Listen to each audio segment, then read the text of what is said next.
بعثت کے جو مقاصد قرآن کریم نے بیان فرمائے اس میں سے ایک مقصد یہ ہے کہ اللہ تبارک و تعالیٰ کے بندوں تک اللہ تبارک و تعالیٰ کے کلام کو پہنچانا، ایک مقصد یہ ہے کہ اللہ کے بندوں کو کتاب و حکمت کی تعلیم دینا، اور ایک مقصد یہ ہے کہ اللہ تبارک و تعالیٰ کے بندوں کا تزکیہ نفس کرنا اور ان باتوں کو بتانا، ان باتوں کا پہنچانا جن باتوں کا بندوں کے پاس میں علم نہیں ہے۔ حضور اکرم صلی اللہ تعالی علیہ وسلم کی تشریف آوری سے قبل دنیا میں لوگ بستے تھے، انسان اپنی زندگی گزار رہا تھا، تجارتیں بھی ہوتی تھی، شادی بیاہ بھی ہوتے تھے، معاملات بھی ہوتے تھے، ایک دوسرے سے رشتہ داریاں بھی قائم کی جاتی تھی، لوگوں کے یہاں اولادیں بھی ہوتی تھی، لوگ ایک مقام سے دوسرے مقام پر سفر بھی کرتے تھے، آپس میں ان کے صحیح تعلقات بھی ہوتے تھے، آپس میں ان کی لڑائیاں بھی ہوتی تھی۔ غرض کہ ایک انسان کی زندگی میں پیدا ہونے سے لے کر مرنے تک بہت ساری چیزیں نمایاں ہوتی ہے اور بہت ساری چیزوں سے انسان کا سامنا ہوتا ہے۔ حضور اکرم صلی اللہ تعالی علیہ وسلم کی تشریف آوری سے قبل جو لوگ اس کائنات میں رہتے اور بستے تھے، زندگیاں گزر رہی تھی، لوگ پیدا بھی ہوتے تھے، ایک عمر گزارنے کے بعد مر بھی جاتے تھے، مگر زندگی کا کوئی ان کے یہاں مقصد نہیں تھا، بے مقصد زندگی گزرتی تھی، بغیر مطلب کے زندگی گزارتے تھے، اور ہر کسی کا ایک اپنا نظریہ تھا زندگی گزارنے کا، ایک اپنی سوچ اور ایک اپنی فکر تھی زندگی گزارنے کی۔ ایسی زندگی گزرتی تھی جس میں انسانیت کم تھی، حیوانیت زیادہ تھی، امن کم تھا، ظلم زیادہ تھا، سکون کم تھا، بے چینی بے قراری زیادہ تھی۔ اس کا سب سے بڑا جو ہم اسے نقصان کہیں یا سب سے بڑی ان کی اپنی زندگی کی غلطی یہ تھی کہ وہ لوگ اللہ تبارک و تعالیٰ کی وحدانیت کو چھوڑ کر اللہ تبارک و تعالیٰ کی ذات کے ساتھ شرک کرتے تھے، کفر کرتے تھے۔ اہل کتاب بھی اس دور میں تھے، مگر ان کی کتابوں کا جو اصل علم تھا اس اصل علم کو انہوں نے ختم کر کے اپنی مرضی کے مطابق کتابوں میں تحریف کر لی تھی، اور اپنی مرضی کے مطابق کتابوں میں اس وقت کے علماء کو رشوت دے کر احکام لکھوا لیتے تھے تاکہ ان کا کیا ہوا کسی کو غلط محسوس نہ ہو، بلکہ یہ سمجھے کہ یہ ساری چیزیں کتاب میں لکھی ہوئی ہیں۔ عزیزان ملت اسلامیہ، اللہ تبارک و تعالیٰ نے اپنے بندوں پر رحم فرمایا اور نعمت عظمیٰ کے طور پر حضور اکرم صلی اللہ تعالی علیہ وسلم کو اس فرش گیتی میں لباس بشریت میں مبعوث فرمایا۔ حضور اکرم صلی اللہ تعالی علیہ وسلم کی آمد سے پہلے جو حالات تھے وہ حالات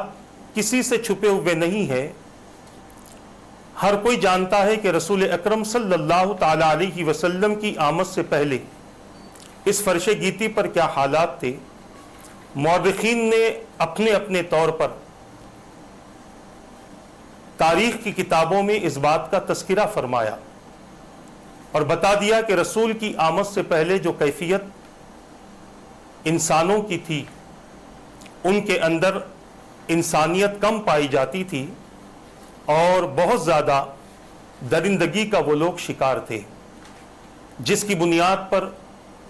ان کی زندگیاں گزرتی تھی، مگر آپس میں ان کے پاس میں رحم و کرم نہیں تھا، آپس میں ان کے پاس میں ایک دوسرے سے محبتیں باقی نہیں تھی، ایک دوسرے سے اخوت اور ایک دوسرے سے رشتے باقی نہیں تھے، بلکہ عالم یہ تھا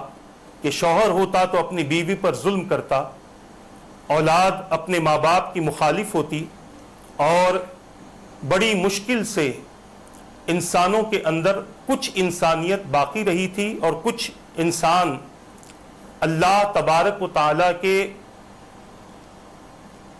بعض احکام کے مطابق، یعنی جو سابقہ کتابوں میں احکام تھے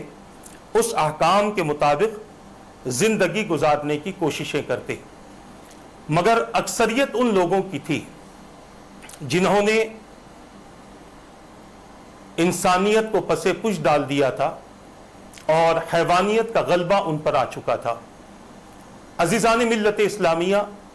اللہ تبارک و تعالیٰ نے اپنے حبیب پاک صلی اللہ تعالی علیہ وسلم کو اس فرش گیتی پر لباس بشریت میں مبعوث فرمایا تاکہ اللہ تبارک و تعالیٰ کے وہ بندے کہ جن کو دین اور اسلام کا پتہ نہیں ہے اور جن کو حقائق کا پتہ نہیں ہے، جن کے نزدیک صحیح زندگی نہیں ہے، حضور اکرم صلی اللہ تعالی علیہ وسلم کی آمد کی وجہ سے ان کے اندر وہ خوبیاں پیدا ہو جائیں کہ جن خوبیوں کی وجہ سے انسان اعلیٰ اور اشرف کہلائے۔ ورنہ تو عالم یہ تھا کہ ظلم اپنی انتہا پر تھا، جبر اپنی انتہا پر تھا، غریبوں کے ساتھ میں بدسلوکی اور غریبوں کو بالکل کمزور بنا کر رکھنا اپنی انتہا پر تھا، اور ہر طرح کی فواحشات، ہر طرح کے منکرات عروج پر تھے۔ رسول اکرم صلی اللہ تعالی علیہ وسلم کی آمد کے بعد میرے آقا صلی اللہ تعالی علیہ وسلم نے ان کے سامنے اس انداز سے زندگی گزاری کہ لوگوں نے حضور اکرم صلی اللہ تعالی علیہ وسلم کی سیرت دیکھ کر، آپ کے طریقے کو دیکھ کر، آپ کے حسن اخلاق کو دیکھ کر، آپ کے معاملات کو دیکھ کر اور آپ کی ساری حیات مبارکہ کو دیکھ کر آپ سے مانوس ہونے لگے اور آپ سے قریب ہونے لگے۔ اور ایک وقت وہ آیا کہ میرے آقا صلی اللہ تعالی علیہ وسلم نے اعلان نبوت فرمایا، جس کے بعد لوگ کفر سے نکلنے لگے، اسلام میں داخل ہونے لگے، غیر شرعی امور کو چھوڑ کر شریعت کے پابند ہونے لگے، اپنے مزاج کو ختم کر کے اللہ کے قانون سے وابستہ ہونے لگے اور اپنی زندگی سے برائیوں کو نکال کر اپنی زندگیوں کو خیر والی بنانے لگے، اچھی بنانے لگے۔ یہ حضور اکرم صلی اللہ تعالی علیہ وسلم کی صحبت کا نتیجہ تھا۔ آج ہم نے جس عنوان کا انتخاب کیا ہے اس عنوان کا تعلق حضور اکرم صلی اللہ تعالی علیہ وسلم کی سیرت مبارکہ سے ہے۔ عزیزان ملت اسلامیہ، حضور اکرم صلی اللہ تعالی علیہ وسلم کی سیرت مبارکہ ہر دور میں ہر فرد کی ضرورت ہے، ہر دور میں ہر قوم کی ضرورت ہے، ہر دور میں ہر جماعت کی ضرورت ہے، ہر دور میں ہر انفرادی زندگی گزارنے والے کی ضرورت ہے، ہر دور میں اجتماعی زندگی گزارنے والے کی ضرورت ہے، ہر دور کے لیڈر کو حضور کی سیرت کی ضرورت ہے، ہر دور کے حاکم کو حضور کی سیرت کی ضرورت ہے، ہر دور کے اعلیٰ شخصیت کو حضور کی سیرت کی ضرورت ہے، ہر دور کے استاذ کو، ہر دور کے والد کو، ہر دور کے اولاد کو، ہر دور کے سرپرستوں کو میرے آقا صلی اللہ تعالی علیہ وسلم کی سیرت کی ضرورت ہے۔ دنیا میں کوئی فرد ایسا نہیں ہے جو اپنے آپ کو حضور کی سیرت سے خالی رکھ کر بلند مرتبے تک پہنچا سکتا ہو، بلند مقام تک پہنچا سکتا ہو، ایسا ہرگز نہیں ہو سکتا۔ اللہ تبارک و تعالیٰ نے اپنے بندوں کو جو بھی مقام عطا فرمایا، جو بھی منصب عطا فرمایا، جو بھی انہیں عزتیں عطا فرمائی، جو بھی انہیں شان و شوکت عطا فرمائی، یہ سب کچھ میرے آقا صلی اللہ تعالی علیہ وسلم کی صحبت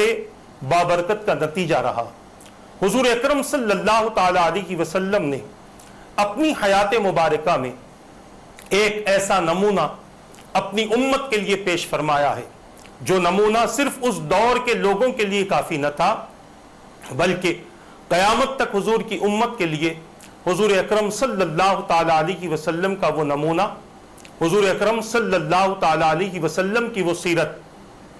قیامت تک آنے والے تمام بندوں کے لیے کافی ہے۔ ایک لیڈر اگر یہ دیکھنا چاہتا ہے کہ مجھے کس طریقے سے رعایا کے ساتھ برتاؤ کرنا چاہیے، تو وہ دنیا والوں کو نہ دیکھے،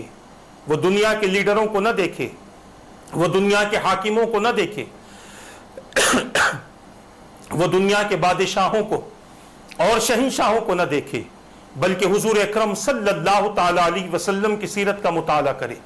کہ میرے آقا صلی اللہ تعالیٰ علیہ وسلم نے سربراہ کی حیثیت سے کس طریقے سے میرے آقا نے اپنی رعایا کا خیال رکھا، ان کی ضرورتوں کا خیال رکھا، ان کے حاجات کا خیال رکھا، ان کے معاملات پر نظر کی اور ان کے معاملات کو درست کرتے رہے۔ حضور اکرم صلی اللہ تعالیٰ علیہ وسلم کے سیرت مبارکہ کے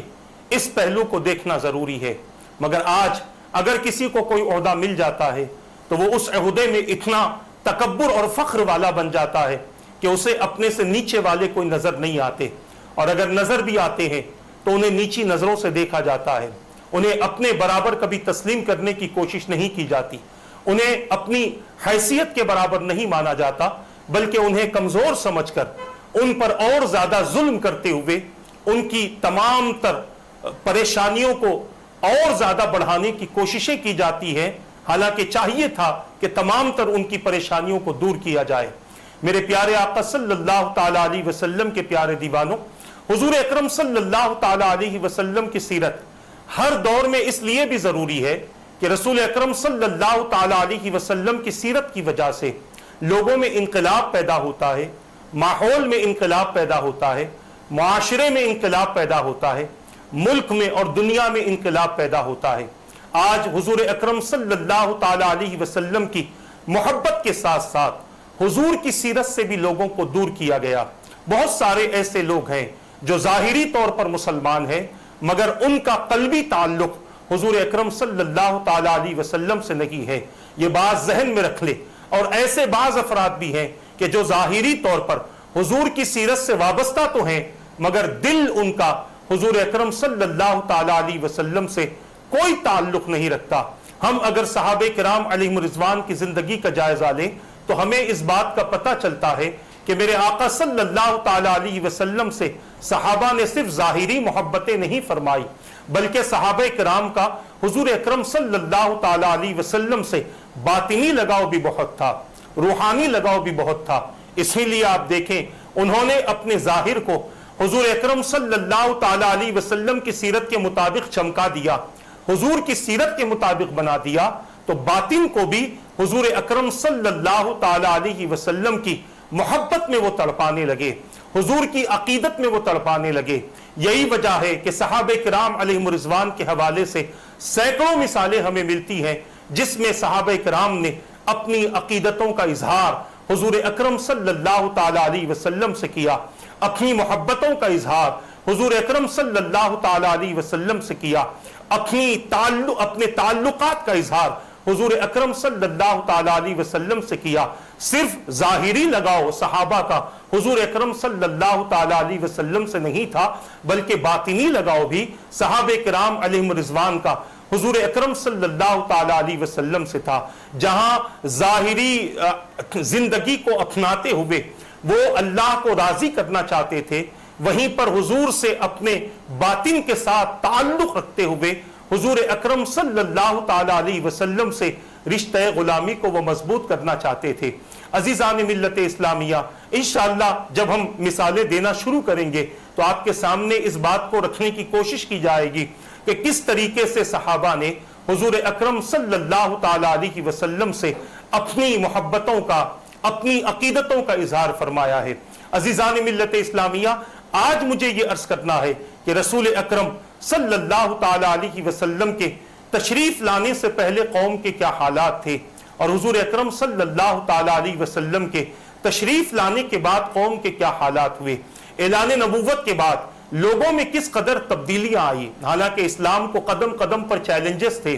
اسلام کو قدم قدم پر لوگ ختم کرنے کی کوشش کر رہے تھے، حضور اکرم صلی اللہ تعالیٰ علیہ وسلم کے خلاف بغاوتیں شروع ہو چکی تھیں، اسلام کے خلاف بغاوتیں شروع ہو چکی تھیں، اور ان کی کوششیں یہ تھی کہ مسلمانوں کو اس قدر تنگ کیا جائے، اس قدر پریشان کیا جائے، اس قدر مصیبت میں گرفتار کیا جائے کہ مسلمان اپنے دین سے اور اپنے اسلام سے پھر جائیں۔ مگر تاریخ اس بات پر شاہد ہے کہ جتنے اسلام سے وابستہ ہوئے،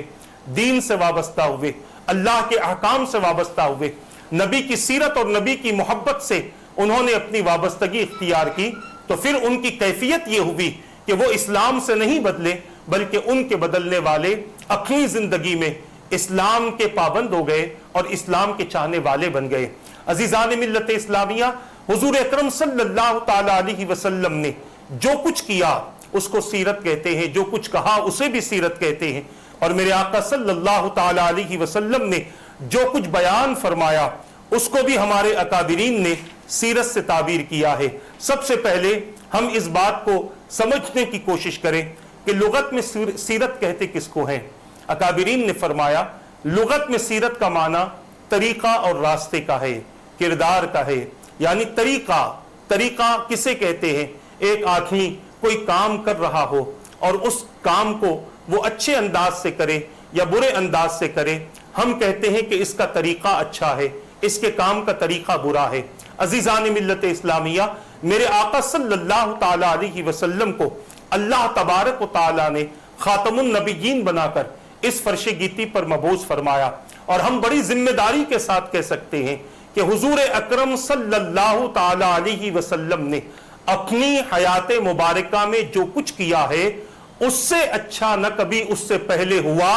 نہ اس سے اچھا کبھی اس کے بعد ہو سکتا ہے۔ سارے طریقوں میں جو سب سے اچھا طریقہ رہا وہ میرے آقا صلی اللہ تعالی علیہ وسلم نے اپنایا، تاکہ کوئی یہ نہ کہہ سکے کہ یہ طریقہ فلاں کا ہے اور اس کی کاپی کی گئی ہے اور اس کو اپنایا گیا ہے، کوئی یہ نہ کہے کہ اس کے بعد بھی اچھے طریقے پیدا کیے جا سکتے ہیں اور اچھے طریقے سے کام کیا جا سکتا ہے۔ خدا کی قسم، رسول اکرم صلی اللہ تعالی علیہ وسلم نے اپنی حیات مبارکہ میں جس طریقے کو اپنایا ہے، جن چیزوں کے جو اصول بنائے ہیں اور جس کام کو جس انداز سے کیا ہے، ایسا کام نہ حضور سے پہلے کبھی ہوا اور نہ حضور کے بعد کبھی ہو سکتا ہے۔ اسی لیے حضور اکرم صلی اللہ تعالی علیہ وسلم کی سیرت کے حوالے سے اگر ہم یہ بیان کریں تو میرے آقا صلی اللہ تعالی علیہ وسلم نے جو چیز کھانے کے لیے استعمال کی، جو چیز کھانے کے لیے پسند فرمائی، جو چیز میرے آقا نے کھانے کا حکم دیا، اس سے بہتر کوئی اور غذا ہو ہی نہیں سکتی، اور جن چیزوں کو جب جب میرے آقا نے استعمال کرنے کا حکم دیا وہ چیزیں بندوں کے لیے کبھی نقصان دہ ثابت نہیں ہو سکتی، بلکہ ہمیشہ بندوں کے لیے فائدہ مند ہی ثابت ہوگی، کیونکہ اللہ کے رسول کی زندگی ایمان والوں کے لیے نہیں بلکہ کائنات میں بسنے والے ہر فرد کے لیے بہترین نمونہ ہے۔ حضور اکرم صلی اللہ تعالی علیہ وسلم نے زندگی کے جو بھی اصول بیان فرمائے، چاہے اس کا تعلق انفرادی زندگی سے ہو، اجتماعی زندگی سے ہو، ازدواجی زندگی سے ہو، معاشی اور معیشت سے ہو، معاش اور معیشت سے ہو،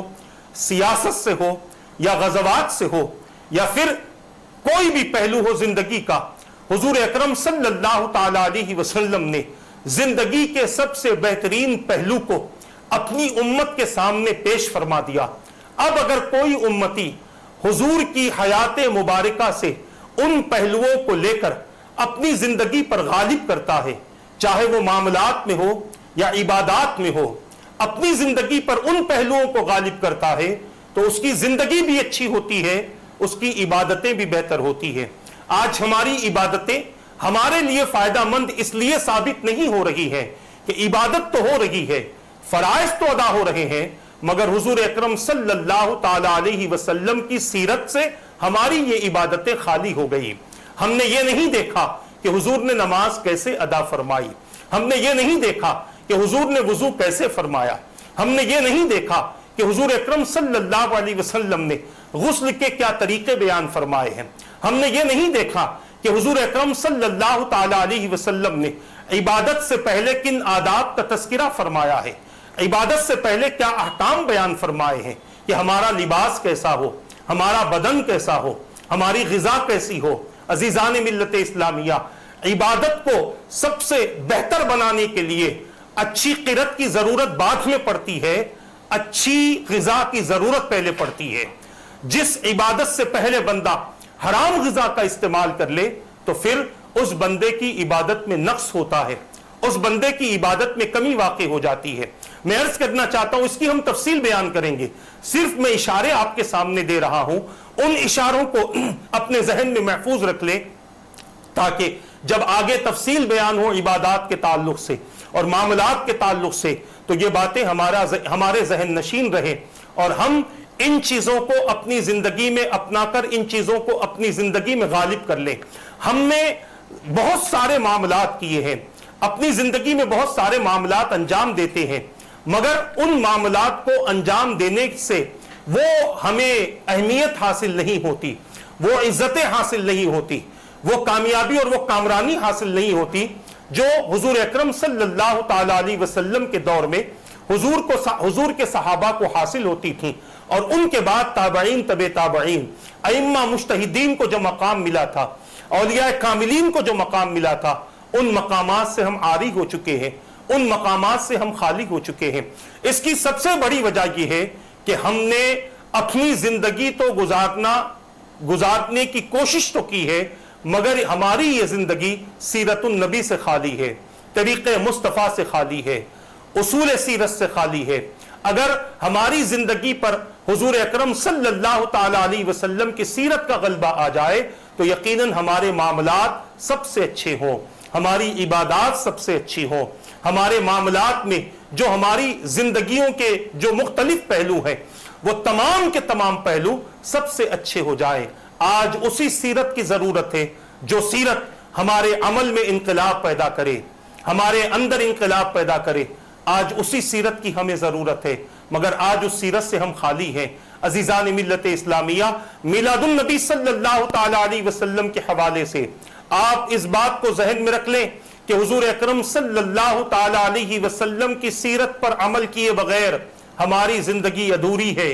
ہماری زندگی نقصان والی ہے، ہماری زندگی عیب والی ہے، ہماری زندگی خامیوں والی ہے، ہماری زندگی بے عزتی والی ہے، ہماری زندگی رسوائی اور ذلت والی ہے، کیونکہ ہماری زندگی میں رسول اکرم صلی اللہ تعالی علیہ وسلم کی سیرت نہیں ہے۔ اور اس سیرت کا تعلق صرف عبادات سے نہیں ہے، معاملات سے ہے، ہمارے جسم سے ہے، ہمارے جسم کے کپڑوں سے ہے، ہماری غذاؤں سے ہے، ہمارے اٹھنے بیٹھنے سے ہے، ہمارے سونے سے ہے، ہمارے کھانے پینے سے ہے، ہمارے چلنے پھرنے سے ہے، ہماری گفتگو سے ہے، اور اس طرح ہمارے کردار اور ہماری پوری زندگی سے حضور اکرم صلی اللہ تعالی علیہ وسلم کی سیرت کے نمونے چھلکنے چاہیے۔ اور جب تک ہمارے اندر یہ انقلاب پیدا نہیں ہوگا ہماری زندگی یقیناً کامیابی کی طرف نہیں جا سکتی۔ میرے پیارے آقا صلی اللہ تعالی علیہ وسلم کے پیارے دیوانوں، حضور اکرم صلی اللہ تعالی علیہ وسلم کے تشریف لانے کے بعد حالات کچھ اسی طرح ہوئے کہ میرے آقا صلی اللہ تعالی علیہ وسلم نے جو انقلاب اللہ کے بندوں کے اندر پیدا فرمایا اس کے متعلق اکابرین اس انداز سے رقم تراز ہیں کہ میرے آقا صلی اللہ تعالی علیہ وسلم کے تشریف لانے کے کئی مقاصد ہیں۔ ان میں ایک مقصد یہ ہے کہ بندہ کفر کی تاریکی سے نکل کر ایمان کی روشنی کی طرف آ جائے، بندہ اندھیروں سے نکل کر اجالے کی طرف آ جائے، بندہ عذاب سے نکل کر عذاب علیم سے نکل کر بندہ جنات النعیم کی طرف آ جائے، بندہ برائیوں سے نکل کر نیکیوں کی طرف آ جائے، ظلم سے نکل کر امن کی طرف آ جائے۔ یہ میرے آقا صلی اللہ تعالی علیہ وسلم کی آمد کا مقصد تھا، اور یہی وجہ تھی کہ حضور اکرم صلی اللہ تعالی علیہ وسلم جب تشریف لائے تو پھر میرے آقا صلی اللہ تعالی علیہ وسلم اس انداز سے تشریف لائے کہ ایک مکمل قانون آپ کے ساتھ تھا، ایک مکمل تعلیم آپ کے ساتھ تھی، ایک مکمل پیغام آپ کے ساتھ تھا، ایک مکمل احکام آپ کے ساتھ تھے۔ یہ احکام قرآن کی صورت میں تھے، یہ قرآن ذات مصطفیٰ کی عملی زندگی کی صورت میں تھے، یہ احکام حضور کے اصول کی صورت میں تھے، یہ احکام حضور کی سیرت کی صورت میں تھے۔ ان تمام احکامات کے ساتھ جب حضور اکرم صلی اللہ تعالی علیہ وسلم تشریف لائے تو آپ نے ظلم کو عدل سے تبدیل فرما دیا، ناانصافی کو انصاف سے تبدیل فرمایا، ایک دوسرے کے اختلاف اور امتیازات کو میرے آقا نے مساوات سے تبدیل فرمایا۔ اسی طرح حضور اکرم صلی اللہ تعالی علیہ وسلم نے اللہ کے بندوں میں اعتماد پیدا فرمایا، ان کے اندر سے جو خامیاں تھی، جو کمیاں تھی، حضور نے ان تمام چیزوں کو نکال دیا اور ان کے اندر میرے آقا صلی اللہ تعالی علیہ وسلم نے اعتماد پیدا فرمایا۔ حضور کی آمد سے پہلے کچھ لوگ ایسے تھے جو رہبانیت کی زندگی گزار رہے تھے، یعنی انہوں نے دنیا کو چھوڑ دیا تھا، غاروں میں رہتے تھے، عبادتوں میں مصروف رہتے تھے، یا پھر دنیا میں رہ کر دنیا سے کٹ کر رہا کرتے تھے۔ میرے آقا صلی اللہ تعالی علیہ وسلم نے ایسے راہبوں کے سامنے رہبانیت کے بجائے ربانیت کو پیش فرمایا کہ تم اللہ تبارک و تعالی کی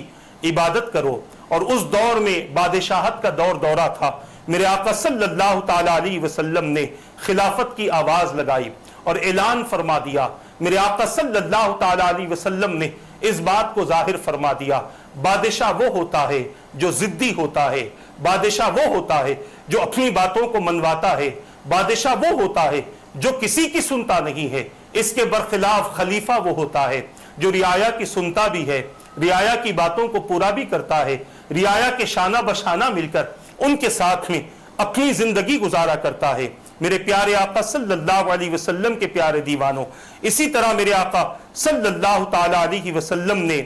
اپنی امت کے سامنے بہت ساری چیزوں کو پیش فرمایا، اور ایسے لوگ جو غاروں میں جا کر عبادتیں کرتے تھے اور وہ سمجھتے تھے کہ یہیں پر عبادتیں ہو سکتی ہیں، میرے آقا صلی اللہ تعالی علیہ وسلم نے ایسے لوگوں کے لیے مساجد کا اہتمام فرمایا اور بتا دیا کہ زمین کے جس حصے پر تم سجدہ کرو گے اللہ تبارک و تعالی تمہارے سجدوں کو قبول فرمائے گا۔ حاکم و محکوم کا فرق میرے آقا نے مٹا دیا۔ اس وقت میں آقا و غلام کا جو سب سے بڑا فرق تھا،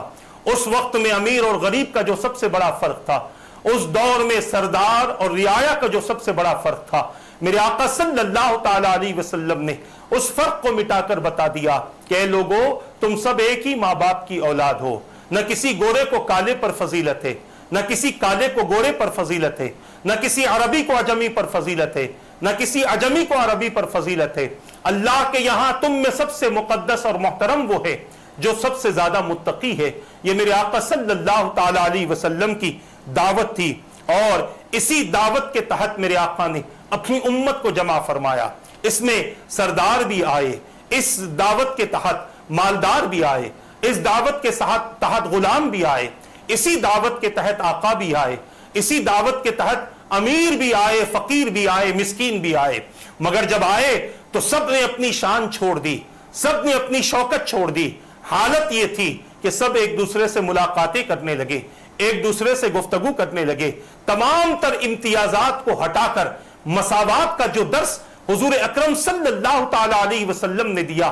اس کا مزاج یہ رہا اور اس کا فرق یہ رہا کہ وہ لوگ جو ایمان لانے سے پہلے ایک دوسرے کو دیکھنا یا ایک دوسرے کے ساتھ بیٹھنا پسند نہیں کرتے تھے، میرے آقا صلی اللہ تعالی علیہ وسلم کی صحبت بابرکت نے ان کی زندگیوں کو تبدیل فرما دیا۔ عزیزان ملت اسلامیہ، میرے آقا صلی اللہ تعالی علیہ وسلم نے ایک اور ان کے اندر یہ تبدیلی پیدا فرمائی کہ جو لوگ اپنی نظروں کو صرف آسمانوں پر رکھتے تھے، زمین سے اوپر اٹھ کر چلا کرتے تھے، حضور اکرم صلی اللہ تعالی علیہ وسلم نے انہیں سہارا دے کر زمین پر بٹھایا، اور پھر ان کا جو مزاج تھا، ان کا جو تکبر تھا، ان کا جو فخر تھا، ان کا جو گھمنڈ تھا، حضور اکرم صلی اللہ تعالی علیہ وسلم نے ان تمام چیزوں کو ختم فرمایا۔ بتانے کا مقصد یہ ہے کہ رسول اکرم صلی اللہ تعالی علیہ وسلم اپنی امت کے درمیان صرف اس لیے تشریف نہیں لائے کہ امت کلمہ پڑھ کر مسلمان ہو جائے پھر اپنی مرضی کے مطابق زندگی گزارے۔ عزیزان ملت اسلامیہ، اللہ تبارک و تعالی نے حضور کے بعثت کے مقصد کو بیان فرمایا، اور امت کو پوری زندگی قیامت تک تعلیم کی ضرورت ہے، قیامت تک امت کو کتاب کی ضرورت ہے، قیامت تک امت کو تزکیہ نفس کی ضرورت ہے۔ لہٰذا جو اللہ تبارک و تعالیٰ کے کلام سے، اللہ کے مقدس کلام سے جو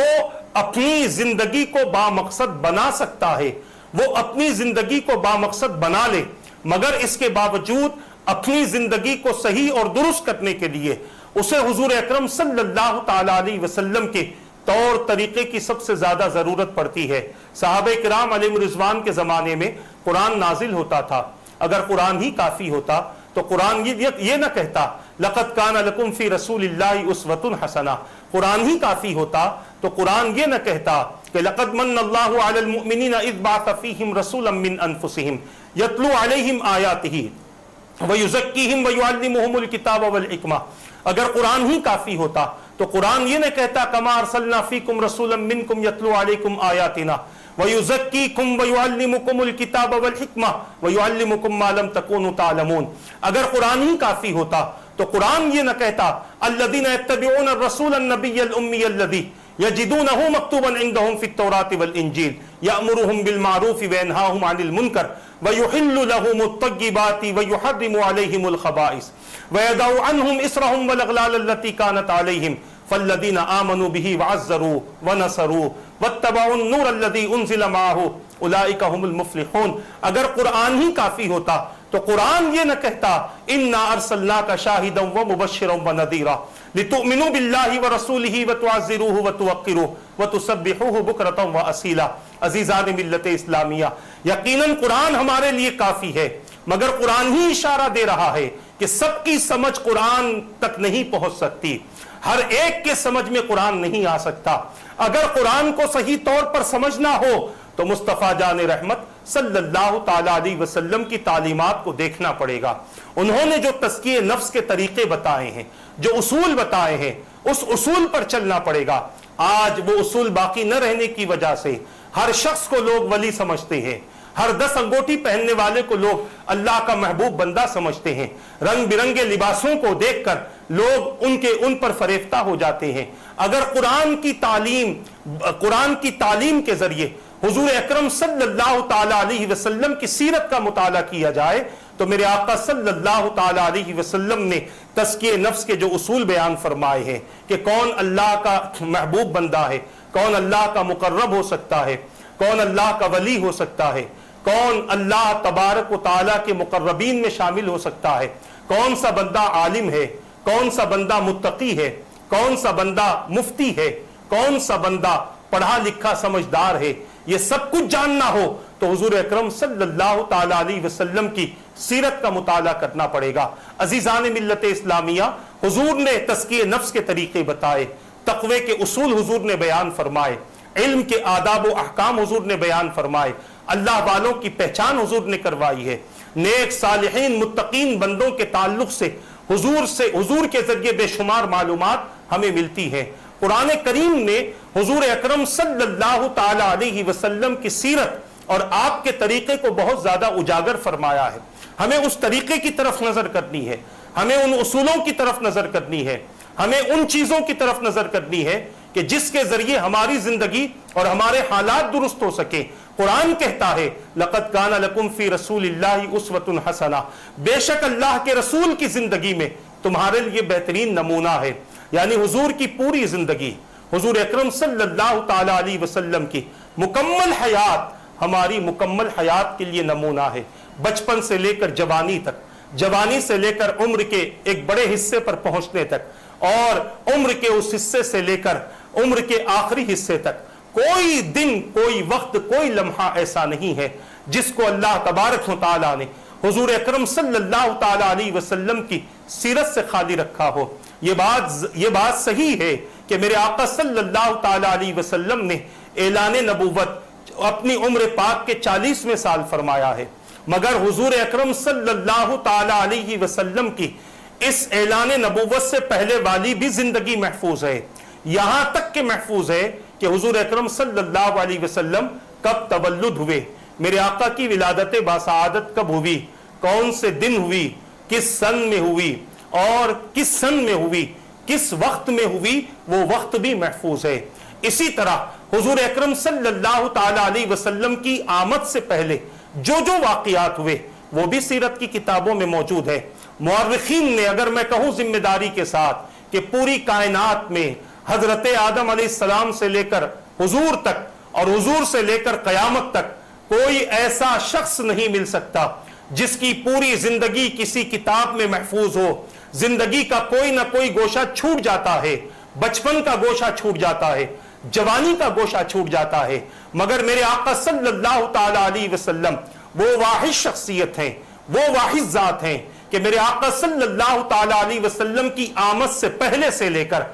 میرے آقا کی آمد تک اور میرے آقا کی ولادت مبارکہ سے لے کر میرے آقا کے وصال مبارک تک حضور کے نہ دن کا کوئی عمل امت سے چھپایا گیا اور نہ رات کا کوئی عمل حضور کا امت سے چھپایا گیا. عزیزان ملت اسلامیہ, یہ رسول اکرم صلی اللہ تعالی علیہ وسلم کی حیات مبارکہ ہے کہ آپ کے گھر کے باہر والے اعمال بھی لوگوں کے سامنے حضور کی سیرت کے حوالے سے ظاہر کیے گئے اور گھر کے اندر والے اخلاق و عادات بھی حضور اکرم صلی اللہ تعالی علیہ وسلم کی ازواج مطہرات کے ذریعے اللہ کے بندوں تک حضور اکرم صلی اللہ علیہ وسلم کا یہ پیغام لوگوں تک پہنچایا گیا تاکہ لوگ اپنی زندگی میں, اپنی زندگی کے کسی بھی پہلو میں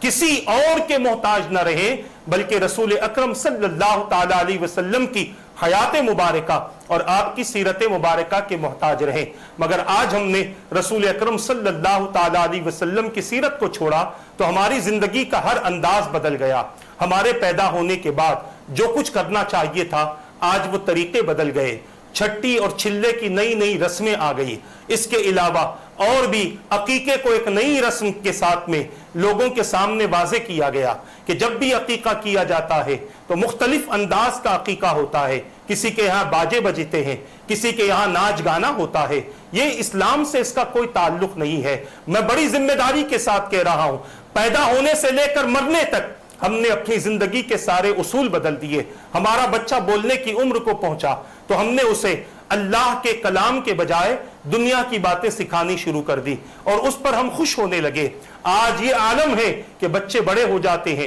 انہیں آیت الکرسی یاد نہیں رہتی اور کئی فلموں کے گانے انہیں یاد رہتے ہیں, کئی کارٹون کے ٹائٹل سانگ انہیں یاد رہتے ہیں. یہ سب کچھ کیوں ہو رہا ہے؟ ہم نے اپنے مزاج کو تبدیل کر دیا. مسلمان تو رہے مگر اسلامی اصول ہم نے چھوڑ دیا. تاریخ اس بات پر شاہد ہے کہ جب تک مسلمان سیرت رسول کے ساتھ رہا اللہ تبارک و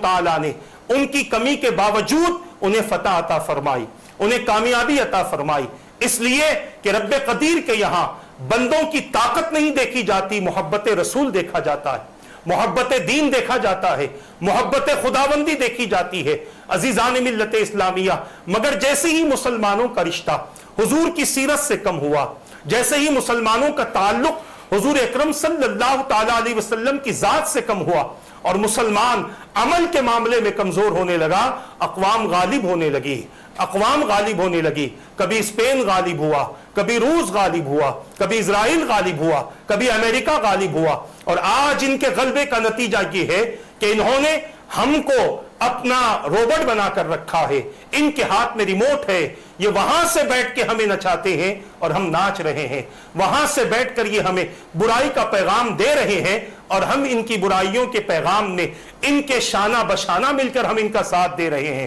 آج عالم یہ ہے کہ باپ سے بیٹی محفوظ نہ رہی, ساس داماد سے ساس محفوظ نہ رہی, بھابی دیور سے محفوظ نہ رہی. آج عالم یہ ہے کہ ہر ایک کے اندر ایک نیا شوق پیدا کر دیا گیا. نوجوان نسل مکمل طور پر تباہ و برباد ہو چکی. وہ قوم کے افراد جو سیرت رسول کے بغیر اپنی زندگی نہیں گزارتے تھے, آج اس قوم کو محبت رسول سے دور کر دیا گیا, سیرت رسول سے دور کر دیا گیا. لباس کے نام پر پھٹے پرانے کپڑے دے دیے گئے, پھٹے ہوئے کپڑے پہنائے جاتے ہیں اور کہا جاتا ہے یہ فیشن ہے. بالوں کو خراب کر دیا گیا, دلوں کو پراگندہ کر دیا گیا, پورے جسم کے اندر عیب بنا دیے گئے. آج جسم پر ٹیٹوز بنائے جا رہے ہیں. آج کان نوجوان مسلمان چھدوا رہا ہے, ناک چھدوا رہا ہے, عورتوں کے کپڑے پہن کر گھوم رہا ہے. اب اتنا سب کرنے کے باوجود اگر ہم یہ کہیں کہ اللہ کی مدد کیوں نہیں آتی, تو ہم نے اللہ کی مدد آنے والا کام ہی کیا کیا ہے؟ کون سا ایسا عمل کیا ہے جس سے ہماری رب کی مدد ہمیں آ جائے؟ میں بڑی ذمہ داری کے ساتھ کہہ سکتا ہوں, خدا کی قسم کھا کر کہتا ہوں, دنیا کی کوئی طاقت ہم پر اس وقت تک غالب نہیں آ سکتی جب تک کہ ہم